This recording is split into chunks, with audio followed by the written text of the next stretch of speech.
Hello and welcome to what will be the beginning of a build series. And as you can see, it's a Flair kit. It's a Fokker D7.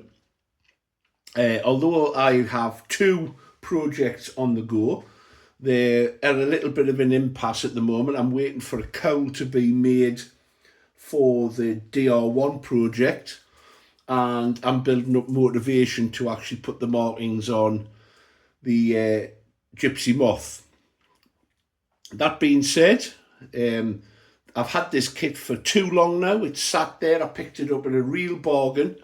If you look back at some of the older videos, you'll see I did basically an unboxing to let you see what was inside it.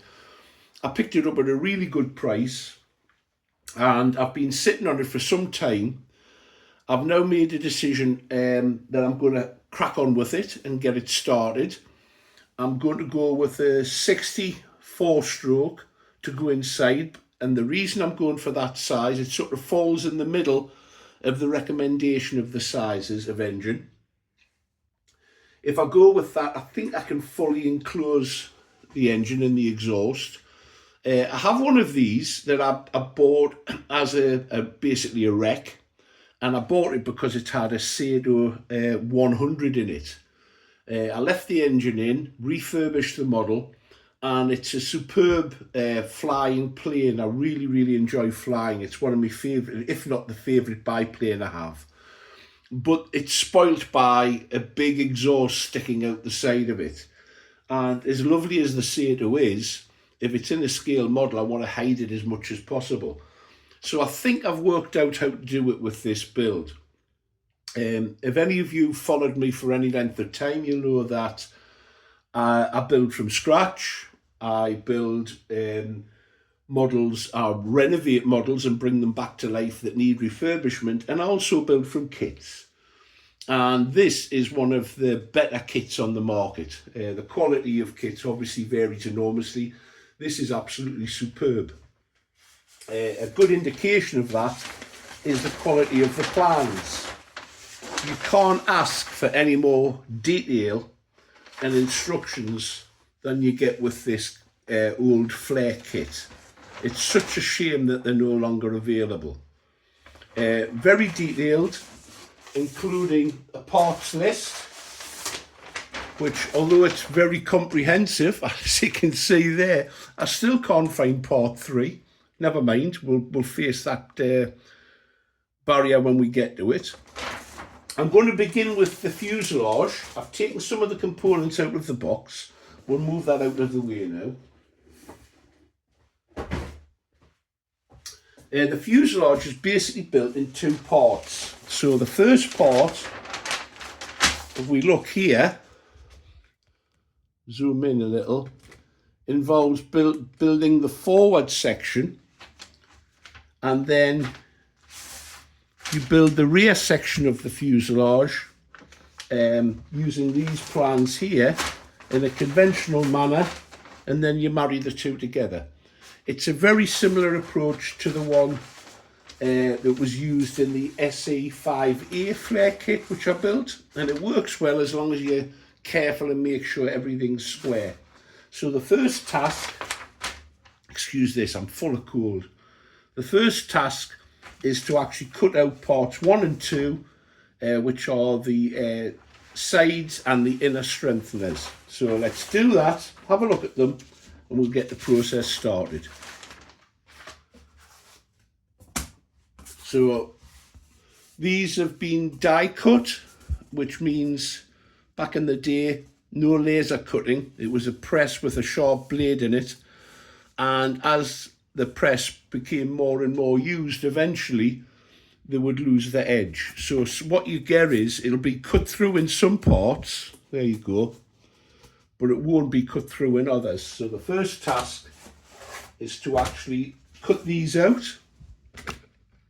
And to do that, I'm using a heavyish Stanley knife blade, brand new blade in there. Got a new cutting mat for the job, and I'm just going to score along here I'm not trying to cut through in one go. If it's not right through, I'll go through a couple of times.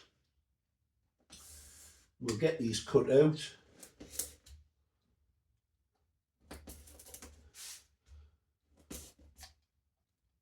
And then we'll make these up. The parts I can't find are parts 3 for here, here and here. And they are the locations for the strut strengthening plates that the struts will actually be bolted to. If I can't find them, I'll use them from my stock of material that I have. It's too late to complain to Flair. They're no longer around, are they? So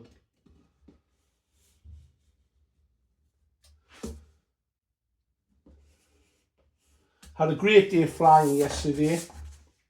We've had a sort of, after some glorious weather over a week ago, it sort of turned nasty on us, which often happens in the northeast, and didn't play ball.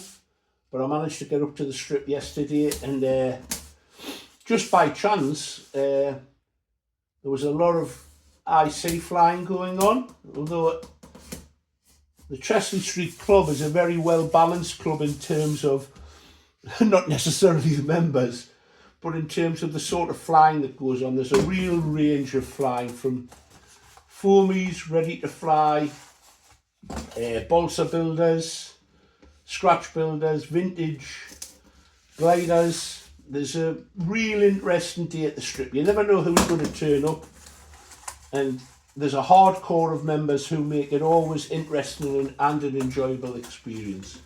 So that's part 2. I'll cut this out, and I'll cut these parts out. Once I've cut all the parts out, we'll look at how we're going to glue them together.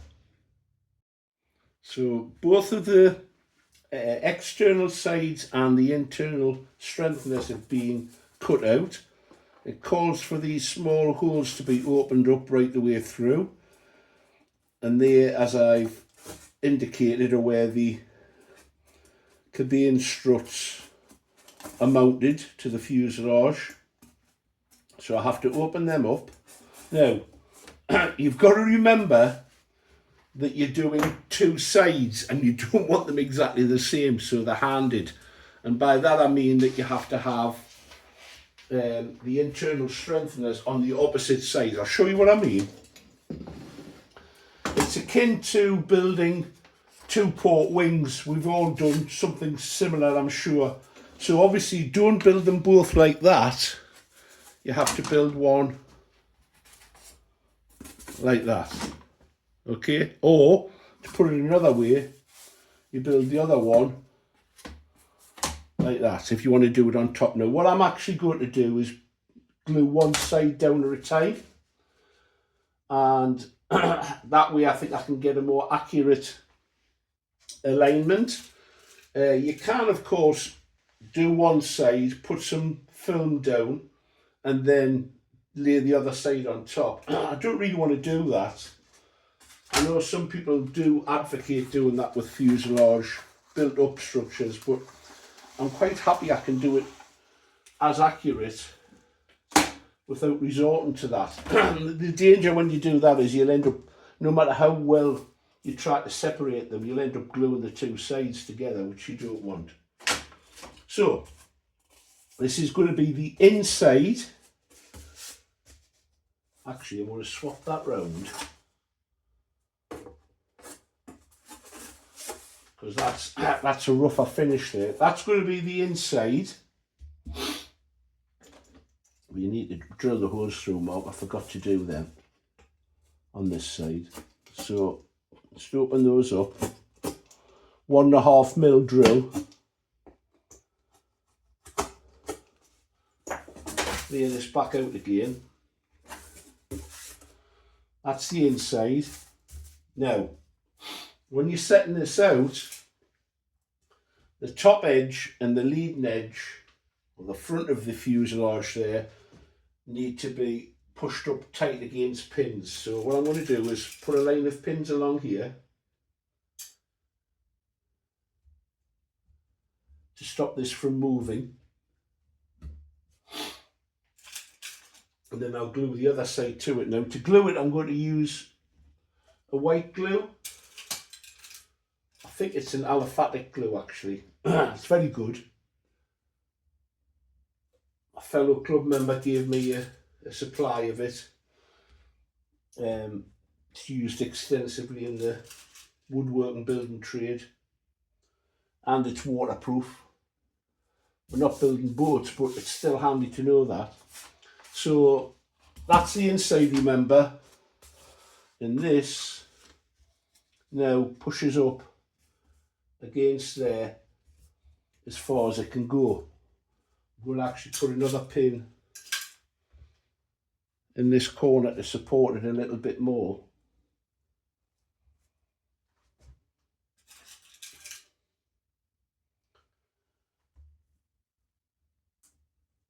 And we'll just put some of this glue into a tub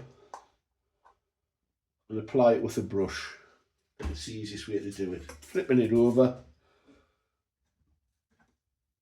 Now, a word of advice regarding the pieces that you've cut this out from. Don't throw them away. Even if you think there's no parts left on it, don't throw it away. There's two reasons for that. Firstly, you can use the scrap in lots of ways. It always comes in handy. Secondly, you're almost certainly going to miss a part out. And then when you're looking for it, if you've thrown the piece away, it's too late. Throw it in a container, in a box somewhere, and don't throw any of those bits out until you've finished the build and you're quite happy you can't use any of the material. I know that when Cliff Harvey was building his DR1, I believe it was, he ended up looking for a part, couldn't find it, and had to go through the scrap box, and he likewise didn't throw the stuff away, and that meant he was able to find it. So never throw the frets away, because you'll almost certainly end up regretting it. So I'm applying this glue. This paintbrush has seen better days. I'll get a different one for the other side. I think I've cleaned it properly last time I used it. Put it in some cellulose thinners, that'll sort it out. And this glue takes a couple of hours to go off, a bit longer to fully set. So while it's doing that, and I've got everything weighed down and pinned down, etc., I'll show you the next stage, which is actually going to involve the formers. And there's an amendum that I've spotted in the kit because of the type of tank they use changed from earlier productions. I used a round tank on the SE5A.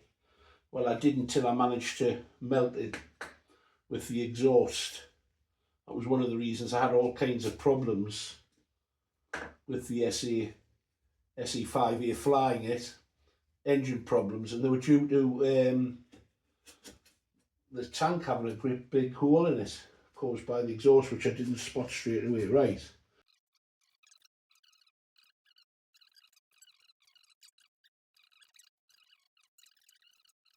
Each to their own though, the hobby's big enough for everybody. So I'll push that in place. Look at that, I've put glue where it wasn't needed, it won't do any harm. Squeeze it round. Push that up as far as it'll go. And I'll weigh it down.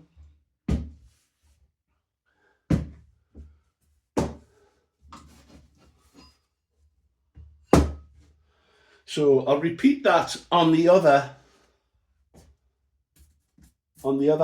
sheet as well. I might even put the odd pin right the way through there.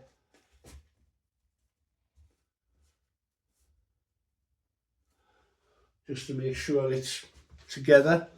I'm having to use a hammer here because it's lightweight ply I'm going through, it's not balsa.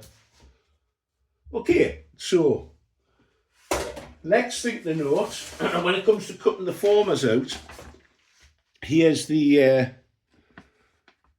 modification that's required. So it was a circular tank. It's now supplied with a rectangular tank. So for former number 8, I need to cut that out so that the tank will fit. So let's get that sorted first before we do anything else. So here we go. This is part former 8. Obviously that's very well die cut. This is a supplied fuel tank. Of course you could use your own if you're going down this route of internal combustion engine, glow in this case. So it needs opening out a little. So I'm just going to do that by marking it round, and I think the easiest way to do this is to cut and Dremel probably.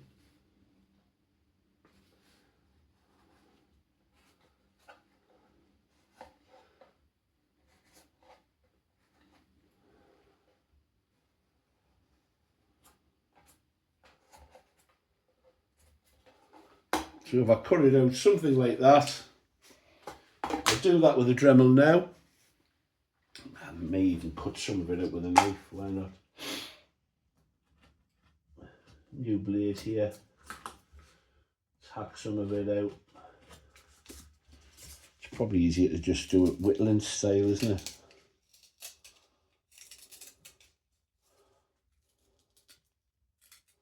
And I'll use a radial sander on the Dremel. Sand and drum, just to tidy it. You can see it's cutting easily because it's lightweight ply this.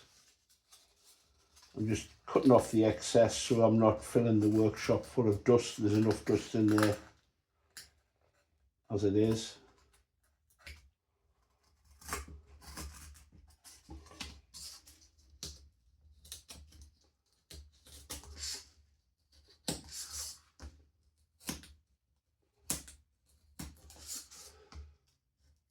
Right, Dremel to the rescue, tidy this mess up, and then we'll see how it fits. And there we have it, suitable modification done. Put that away, finish with that for the time being. It's a coffee time break, I think. Leave this for a couple of hours maybe, and then we'll come back and we'll think about what happens next. This has now had adequate time to dry.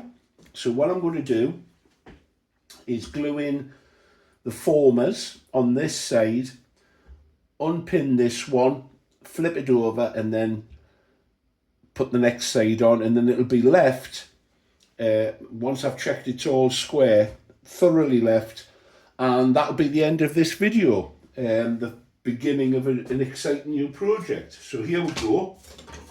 Let's get them glued in. I'm going to once again use the white glue.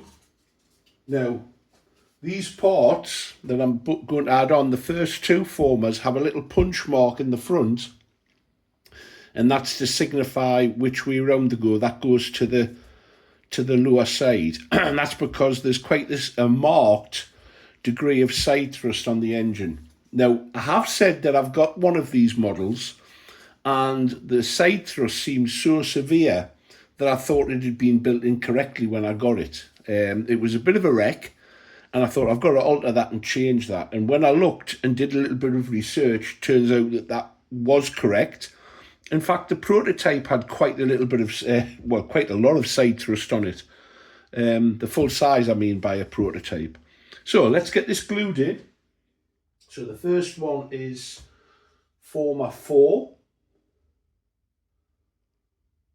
And I'll put the glue on, but then I'm tempted to run a little bit of CA along the join as well, to act as a tack basically, to hold things in position, and that's what I'm going to do. So I'm going to make sure I'm happy that that's square. I'll use these engineer squares for that purpose. And I've got another one here. Right, I'm happy that's square, and I'm going to run a little bit of CA along the joint to act as a stabiliser. I still haven't found these parts, but that's okay, I can add them later on. If and when I find them. Remember I said that you can often find parts that you're convinced aren't there?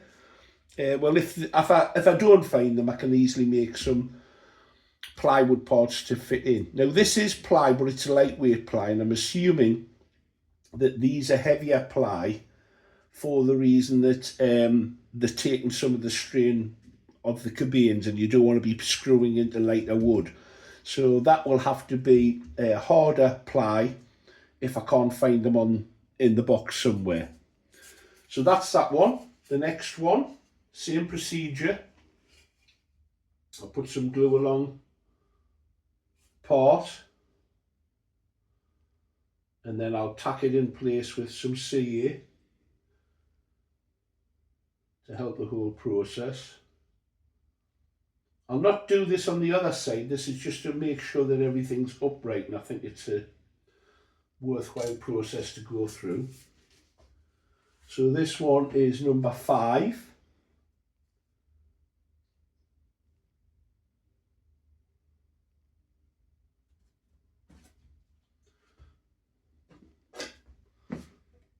Line it up again.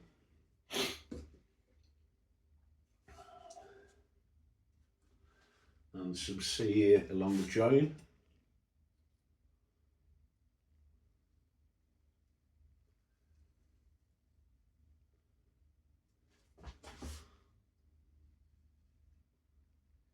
Some people aren't too keen on building kits. They don't think it's pure enough. They want to build it all. Well, when I see people using laser cutters to help in that, making it all, I don't really see much difference. It's a time-saving process, obviously. And there are good kits and bad kits, and the Flair kits are very, very good. I've got no complaints at all about them.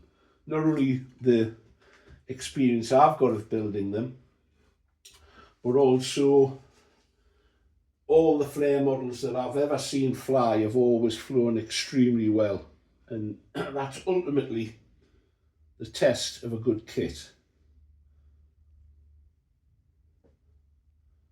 Some badly designed kits can be made to work, but isn't life so much easier if they're just well designed in the first place? And this one, I've actually already pre-glued the two formers together to make life a little easier.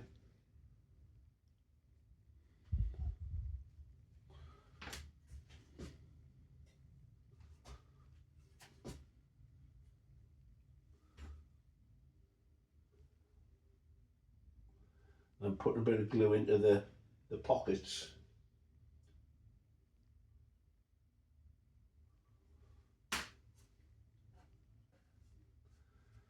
Now that should only fit in one place. There we have it. And then the next one, that's been pre-glued. It's part 12, 11 and 10 glued together to give a strengthened former, and the additions go to the front, and I'm about to add this into here. Same procedure. I'll glue it in and then run a bit of CA to help secure it in position. On this side, as I say, I'm not going to repeat the CA trick on the other side, at least in the initial stage. Sometimes I run some thin CA along all the joints once I've lifted it off the board.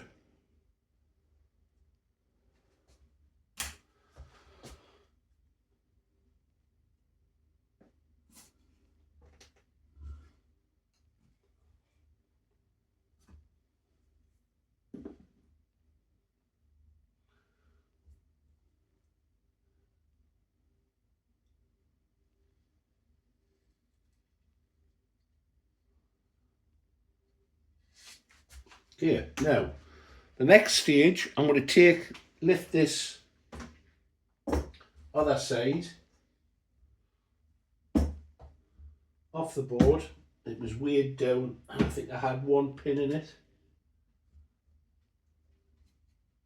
to help secure it.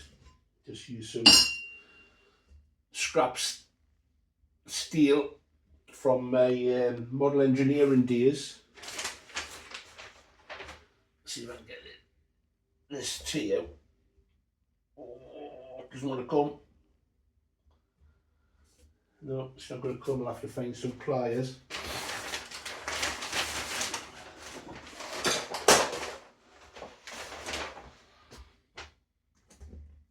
That's it. Right, that should. There you go. Now, it's basically a case of doing that. So I'm going to apply glue to all the joints, and then I'll use the same weights to hold everything down in position. And as I say, this will be part one. I will try to number them this time. I've had a valiant attempt in the past, but it didn't last long.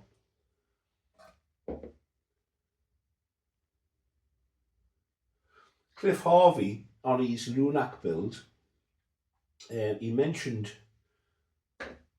he says, oh, it's a lengthy build, it's been 6 months. And because I'd been lazy and I hadn't numbered them or kept a proper track, I sort of went back and checked on how long the DR1, Fokker DR1 build had been. And from the very first video I posted, it was over 8 months long. Goodness me. I mean, I haven't been going at it hammer and tongs, as they say. I've been doing other things and other projects. But goodness me, 8 months. Takes some believing, doesn't it? I've got a feeling this one here is slightly proud. I don't know. Maybe not, we'll see.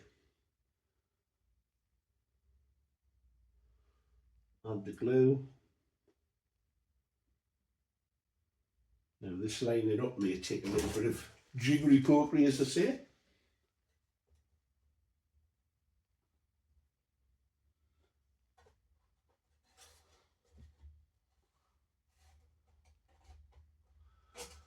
That's the first part in.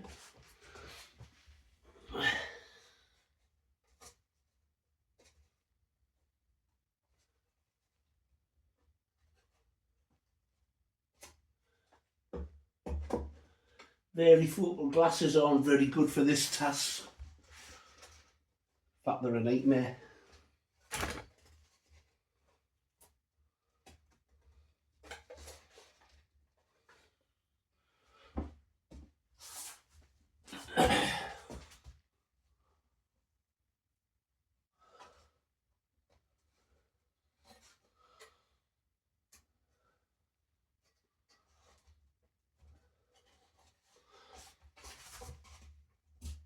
Oh, that's gone in.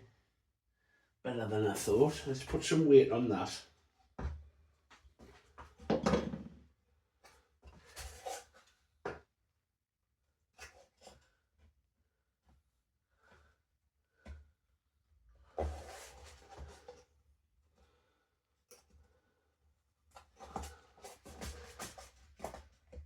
That's it. Didn't think it was going to go in there, but actually it's gone in rather well. So what I'm going to do is leave that as it is, and then we'll come back in a day or so's time, probably tomorrow, and we'll start adding the other parts. I'm calling that done because I can't rush it, and there's no need to rush it. I want it to work. So that being the case, thank you for watching. If you've enjoyed this start of the process, stay tuned, and you'll see this model go from this very humble start to, I hope, a very impressive build. Thanks for tuning in. Don't forget the thumbs up, and don't forget to subscribe if you haven't done so yet. Let's all get creative. Bye now.